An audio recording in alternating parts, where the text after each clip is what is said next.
Actu décalé prend le pouvoir sur Matin d'Éden. Nous allons parler sport et toutes nos excuses pour ceux qui ont attendu l'horoscope. Ce sera pour la semaine prochaine. Nous parlons Coupe du Monde de Maracana, Côte d'Ivoire 2024, bilan de la brillante participation du Bénin. Dans ce studio, nous avons l'honneur de recevoir le coach, celui-là qui, à travers sa tête, ses réflexions, a pu conduire l'équipe avec des joueurs de qualité jusqu'en finale. On aurait aimé avoir la coupe sur ce plateau avec nous, mais il va nous expliquer tout ce qui s'est passé en Côte d'Ivoire.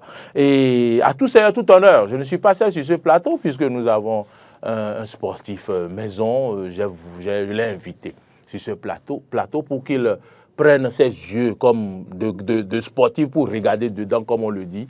Il est sur ce plateau. Frédéric Espoir-Oumabou, bonjour. Bonjour, Mori Arnaud Agua. Depuis quand suis-je devenu seigneur? Je salue le coach Juste Fleury Dansou, qui donc a beaucoup, je crois que vous et moi, on a eu l'honneur déjà de le voir de près quand on était donc à ce championnat de Maracana. De Maracana, tout à fait. Ah oui, il faut dire que championnat de Maracana. Il faut que je rappelle aux téléspectateurs et aux auditeurs que Mori Arnaud Agua a participé de façon active à ce championnat. Tout à fait. Ce fut un honneur. C'était pour la première fois. Tu n'étais pas le seul. J'étais avec vous justement. C'était pour la première fois qu'on découvrait ce monde de Maracana avec le président fraîchement, un bureau fraîchement élu, un bureau dynamique. Évidemment. Avec son président, M. Saka, que nous saluons au passage. Et franchement, on a vu du beau. Ah oui, c'était du très beau. Ça n'a pas trompé avec le résultat. Je crois que je vous laisse. Non seulement c'était du beau, mais au-delà du beau, il faut dire que le sélectionneur a eu le toupet, permettez que je parle ainsi, de choisir les bons éléments. Parce que ce jour-là, ces 2 jours qu'on a passés ensemble, le coach a bien regardé. Et c'est ça qu'on appelle un sélectionneur. Parce que ceux qui sont allés en Côte d'Ivoire représenter le Bénin à la Maramonde, il faut dire que c'est des garçons, permettez que je parle de garçons, qui ont aussi dans la tête et dans les pieds. Alors, juste Fleury Dansou, comment aviez-vous pu choisir en quelques heures ces éléments? Bonjour à tous, bonjour à tous les téléspectateurs. C'est vrai que ça n'a pas été facile. La Maramonde, c'était la première édition avec un format vraiment atypique. 12 joueurs sélectionnés, mais pas n'importe comment. 12 joueurs avec un mixage de 3 catégories, c'est-à-dire les juniors entre 16 et 34 ans, les seniors entre les juniors, 3 juniors, 6 seniors de 35 ans à 44 ans et 3 super seniors à partir de 45 ans. Donc, ce ne fut pas du tout facile. La participation, le championnat avait connu la participation d'environ 400 athlètes. Nous avons, avec bien sûr l'appui de la direction technique nationale, nous avons pu présélectionner 50 joueurs. Nous avons démarré un stage. Après cela, de 50, on est passé à 26. De 26 à 18. Et 18 à 12 joueurs que nous avons pu amener en Côte d'Ivoire. Donc, c'était tout un processus, un long processus. Et voilà, voilà la fin. Il y avait combien de joueurs de champ sur le terrain? Non, mais tous c'était pratiquement des joueurs de champ, quelques joueurs de carreau. Je veux dire l'effectif qui joue d'entrée. Il y a 6 joueurs d'entrée, mais les 6, il y a aussi un quota. 3 seniors, 2 juniors et 1 super senior. Et dans les remplacements, il fallait respecter le format. Donc, un junior ne pouvait remplacer qu'un junior. Un super senior ne pourrait remplacer qu'un super senior. On voit les photos, vous voyez sur les photos. Ne pourra que remplacer un senior. Donc, c'était pas du tout simple, c'était vraiment difficile. Mais il fallait, dans les choix, préserver l'équilibre du groupe. On a eu peur au Bénin, il faut le dire, après votre premier match. Je crois que l'équipe a trébuché au deuxième match. Face à la Guinée. Nous avons eu peur, mais d'où avez-vous puisé cette force pour pouvoir donc conduire l'équipe en finale pendant que on ne s'y attendait pas, nous supporters. Bon, qu'est-ce qui s'est passé? Le déclic est parti? Bon, il faut avouer que le match de la Guinée, contre la Guinée, c'est la défaite qui nous fait beaucoup de bien. Ah. Bien sûr, parce que on avait gagné la Jamaïque d'entrée. Malheureusement, le joueur sur qui vous comptiez notre dispositif se reposait, il s'est blessé. Ah, déjà contre la Jamaïque. D'accord.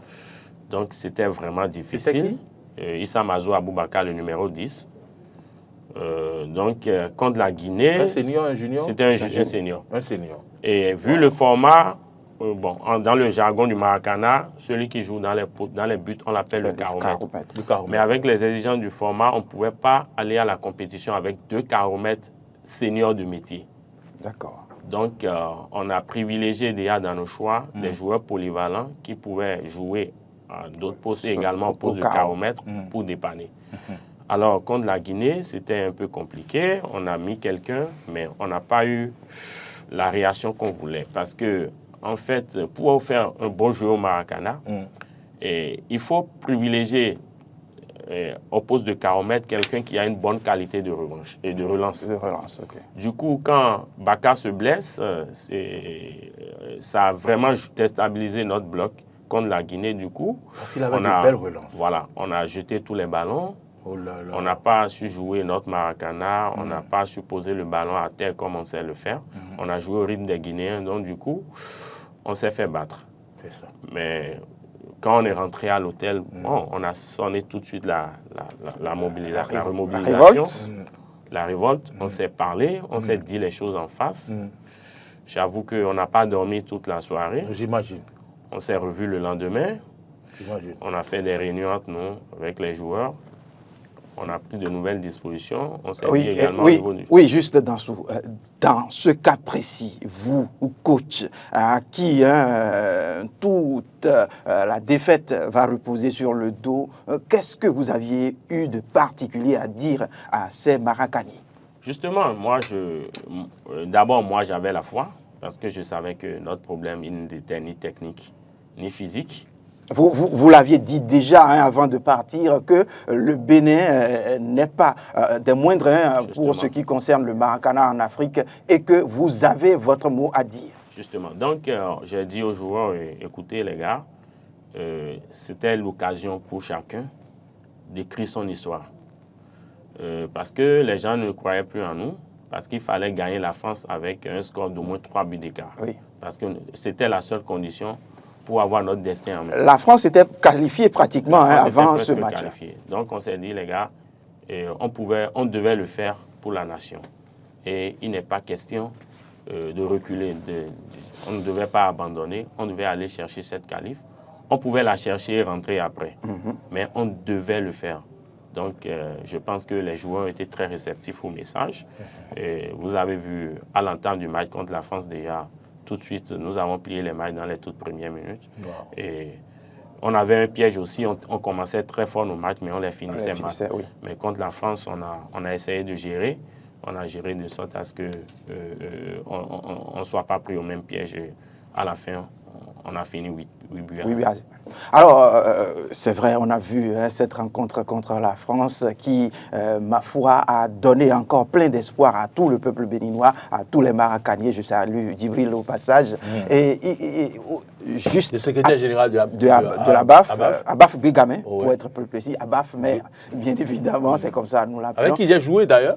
Ah oui. Avec qui j'ai joué dans son équipe. Je rappelle que tu as fait 2 catégories au cours donc de ce championnat. Bon, on va y revenir après. Alors, on a vu, donc, vous vous êtes relancé et dans ce jeu-là, on a vu un tout jeune qui deviendra pratiquement le meilleur donc, de cette compétition. Ah oui, Afouda Sévérin. Si. Le feu follet. Voilà, vous l'appelez le faux feu? Oui, on l'appelait tout petit. D'accord. Afouda, voilà, il ne connaissait pas le Maracana, il a découvert au championnat. Ok. Nous l'avons vu. nous l'avons présélectionné. Il est où sur cette photo? Est-ce qu'il est sur cette photo? Non, malheureusement, voilà l'histoire de Afouda. Afouda n'a pas pu prendre le vol avec nous parce que... Comment ça? Il avait des problèmes de carte d'identité, de passeport. Okay. On est allé à l'aéroport et il n'a pas pu partir. Et tout de suite, comme le bus que la fédération a affrété et attendait, il a regagné le bus. Il est venu en bus. Ah, d'accord. Donc, Afouda n'est pas sur ces photos, mais vous allez le voir sur d'autres photos. Donc, voilà, il a découvert le Maracana en août. Et on a cru, voilà Afouda de la gauche. Là, en 4e position. Debout, derrière. Juste après celui qui a la bande. 4e position. Voilà. D'accord. En partant de la gauche. De la gauche. D'accord. D'accord. Celui qui a la bande à après, la main. celui qui a la bande. Oui, juste après. Voilà. Donc, Afouda, il ne connaissait pas les règles de Maracana. C'était un footballeur. Alors, nous avons cru en lui. Nous lui avons donné sa chance. Et à chaque étape de stage, chaque fois il passait, il s'améliorait. Il s'améliorait, on lui a renouvelé notre confiance. À un moment donné même, quand on a sorti la liste, les gens nous disaient que qu'il est trop frêle, qu'à la compétition il ne pourra pas tenir. Malgré tout, nous on a cru en lui parce que ce qu'il a dégagé lors de la préparation, il n'était pas question pour nous de le laisser au côté. Donc, nous lui avons fait confiance. Il me fait penser à Mouri Ogoubi. Voilà, Afouda a fini meilleur buteur de la compétition. Si. Il était blessé pratiquement. Oui, meilleur buteur de la compétition et 3 fois homme du match. Homme du match, oui. 3 fois homme du match. Je l'ai vu en pleurs quand il s'agit d'aller chercher sa médaille après, donc son tir au but. Ça donnait vraiment de l'émotion. Après le match contre le Togo, lors du match, il s'est blessé à la tête. À la tête, oui. Après le match, il a fini à l'hôpital. Mais vous aviez voulu quand même qu'il joue les tirs au but. On n'avait pas le choix, je vous explique. On est parti avec 3 juniors, Famomi Kami, Bamehoso Alexandre et Afouda Sévérin. Oui. Mais malheureusement, contre la France, Bamehoso Alexandre également se blesse. Il se tape les adducteurs pour tout le reste de la compétition. Donc, on n'avait plus de remplacement possible au niveau des juniors. Donc, les 2 juniors, à partir des quarts de finale, devaient jouer l'intégralité des matchs. Donc, on n'avait pas le choix. Si Afouda ne tirait pas, on serait obligé d'aller au tir au but à 5. Et malheureusement, lors du match contre le Togo également, le caromètre Choupas Stanislas aussi s'est blessé aux adducteurs, il est sorti. Kochoni Christian se blesse à la main également, il est sorti. Donc, on avait avant la finale, l'équipe était désuète.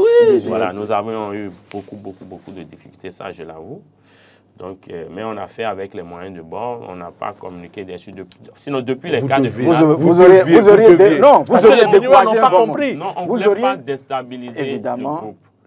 C'est vrai qu'en interne, on savait, mais on ne voulait pas aussi se cacher derrière ça, parce que commencer par s'apitoyer sur notre sort, on allait se dire, bon, écoutez les gars, les gens vont comprendre. Si on se fait éliminer, les gens vont comprendre. Donc, on n'avait pas voulu passer ce message. Vous êtes allé jusqu'en finale. Oui, le capitaine... Avec une équipe pratiquement décimée, je peux le dire. Le capitaine Okemarius, depuis le match, il n'a pas terminé le match contre la France. Donc, depuis les quarts de finale, il jouait sur un seul genou. Il avait le genou gauche bandé. À des moments donnés, même sur le terrain, il coulait des larmes. Mais il tenait. Parce qu'il avait mal. Il avait mal, mais il tenait. Alors, cette finale, déjà, je rappelle, on a affronté à la Maracane, ici, la Côte d'Ivoire qui nous a battus. Et vous savez que cette finale vous oppose à cette même Côte d'Ivoire, juste d'en dessous. Oui, bien sûr. Il n'y avait aucun sentiment de revanche. Nous, on prenait les matchs après match. Vous jouez les matchs. On a un. On ne regardait pas le nom qu'on avait en face. Pour nous, il fallait juste ramener le trophée. Mais malheureusement, contre la Côte d'Ivoire, nous étions très diminués. Évidemment. On avait, comme je vous l'avais dit, Bamehosu et Baka étaient déjà out depuis. Et Christian Kochoni avait 3 points de suture au bras.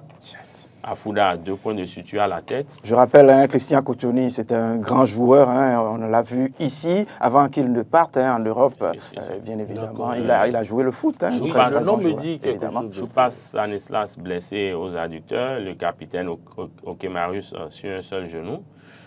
Sur le banc, Moumouni, qui s'est aussi tapé les adducteurs. Donc, du coup, contre la Côte d'Ivoire, physiquement, on était très diminué parce qu'à partir des quarts de finale, il fallait jouer tous les jours.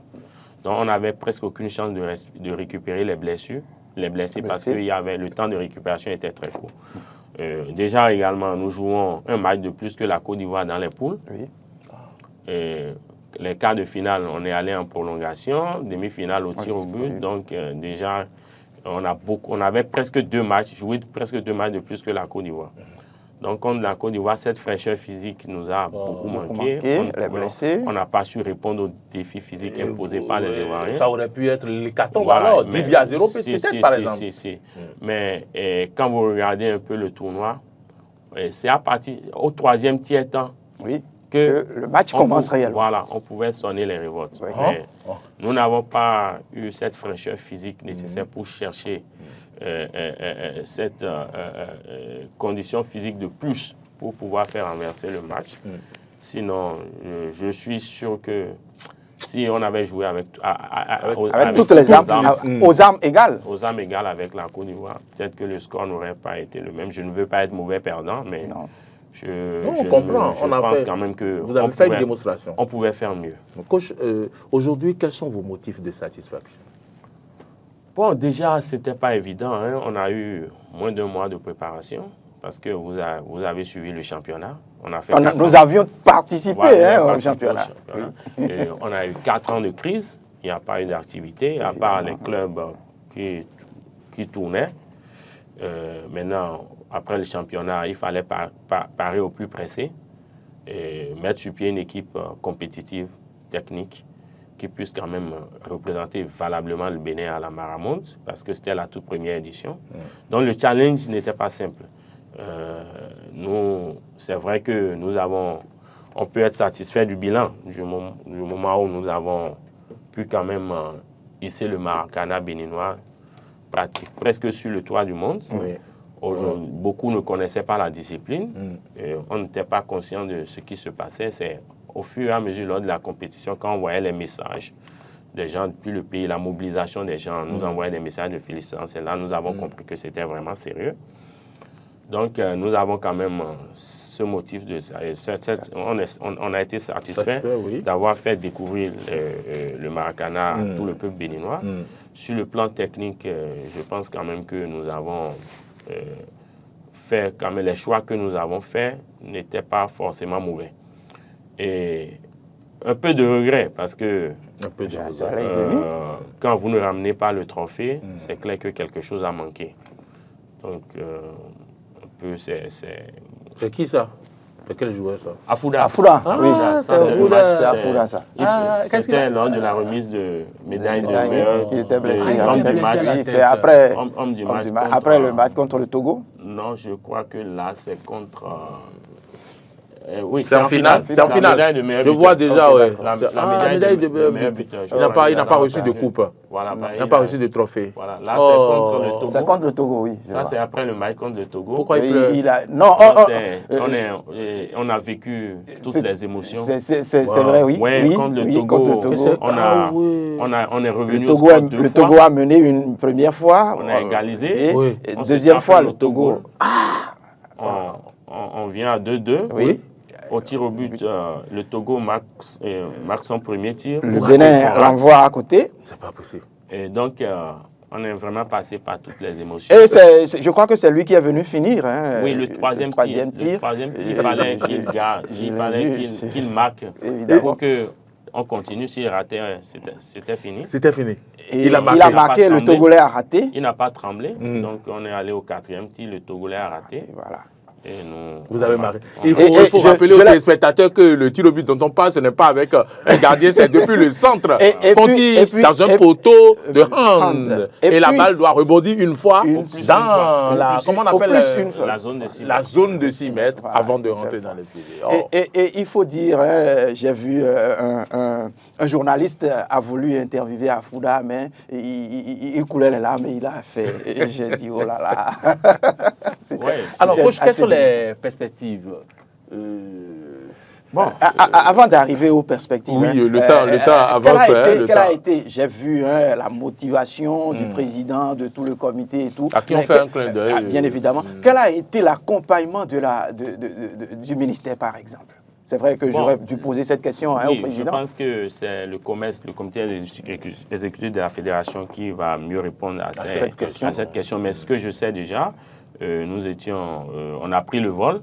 Rien ne vous a manqué? Non, on a pris le vol et c'est à l'actif du ministère.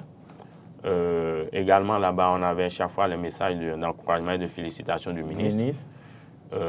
Au retour, nous avons eu droit à un accueil chaleureux. Bonjour, on a vu sur les photos. À l'aéroport, le ministère, les cadres du ministère sont venus nous accueillir avec l'association des supporters. Certainement que dans les jours à venir, vous allez rencontrer le ministre de façon particulière. Le lundi, je vends la mèche. On l'espère bien, que ça va se faire, mais là, pour le moment, on n'a pas encore de nouvelles, mais on attend. Je vous informe que le lundi, vous racontez le... Ah non, mais alors on vient aux perspectives maintenant. Oui, déjà que aujourd'hui, nous finissons vice-champions du monde, nous sommes attendus. Nous sommes attendus. Déjà, nous avons la Maracan en Guinée-Bissau en 2025. Oui. La Maramonde, la deuxième édition de la Maramonde en 2026 au Cameroun. Donc, nous, à notre niveau, nous avons déjà tiré beaucoup d'enseignements de la compétition. C'est ça. Nous avons vu un peu ce qui a manqué. La Côte d'Ivoire, elle ne joue forcément pas bien, mais elle gagne. C'est ça. Elle gagne. C'est pas le beau jeu qu'elle prie, tout ça. Elle a un jeu très efficace. Et c'est déjà à partir des choix techniques. D'accord. À partir des choix techniques, nous allons travailler à cela. Nous avons déjà pensé nous allons faire des révolutions. Et vous allez revoir les vidéos aussi du match? Oui, si. Même depuis là-bas, à la fin de chaque soir, avec mon assistant que je salue. Vous suivez les matchs? C'est qui? Comment il s'appelle? Atadedi Mauriac. Oui, il nous suit certainement. Oui, c'est sûr. Monsieur Atadedi, on vous salue au passage. On a partagé la chambre là-bas. Donc, à n'importe quelle heure, on pouvait se réveiller et se parler. Donc, lui... Il le faisait même quand, par moment, j'étais fatigué parce qu'il fallait beaucoup crier. Je sais, c'est pas aussi facile. Il me faisait des fiches, les forces, les faiblesses des adversaires aussi. Donc, on pense quand même que...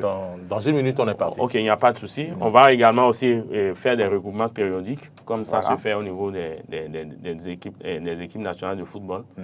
On va le faire et on ne va pas casser le groupe. On va quand même maintenir le groupe, l'étoffer. Au contraire, l'étoffer. Avec de nouvelles têtes et essayer quand même de ramener un jour le trophée au Bénin. Alors, qu'avez-vous à dire à tous ces férus du Maracana, comme Mori Yagoua, comme Espoir Mambou, comme notre ami Djibril, qui nous suit un peu partout dans le pays? Ok, merci. Mais aussi profiter, s'il y a des mots de remerciement, en une minute, il faut faire tout ça, s'il vous plaît. Je voudrais remercier le comité exécutif de la FEBEMA et son président, qui nous ont fait confiance malgré notre jeune âge. Ce n'était pas évident, ce n'était pas gagné d'avance. Vous avez bien la valeur d'attente. Ça, c'est vrai. À tous les joueurs, vraiment, je leur dis chapeau. Mes joueurs, pour moi, ils sont des héros. Même dans le dur, ils me disaient, coach, ça va se faire. Et il m'arrivait, après des matchs, de couler les dames. Surtout après le match contre la Guinée, où nous avons subi toutes les critiques. Mais les joueurs...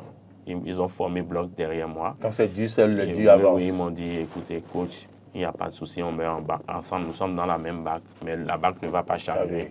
Je leur dis vraiment chapeau, chapeau, malgré les blessures, malgré tout, on y croyait, on était une vraie famille, on était vraiment forts ensemble. Merci également à tout le public, à tout le monde, le Maracana. On va nous arracher l'antenne. Il n'y a pas de souci. Merci beaucoup. Merci d'être venu dans nos studios. Merci au ministère. Merci. Et oui, merci coach Juste Fleury Dansou pour tout ce que vous avez fait. Merci. Le Bénin vous sera reconnaissant. Continuez pas à travailler ainsi. Vous êtes une valeur, vous êtes un talent de la République. Que la modestie ne vous étouffe. Et Frédéric Espoir Mambou, merci pour votre disponibilité. Merci à vous aussi. Merci à nos téléspectateurs et auditeurs. Merci donc à Marcel Yedo qui a réalisé cette émission de Main de Maître. Merci à toute l'équipe qui était au son de l'autre côté. Coach, ne vous attendez pas qu'on vous invite.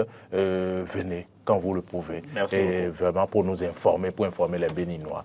Et à toutes et à tous, on souhaite un très bon week-end. Bonne suite de nos programmes et à bientôt.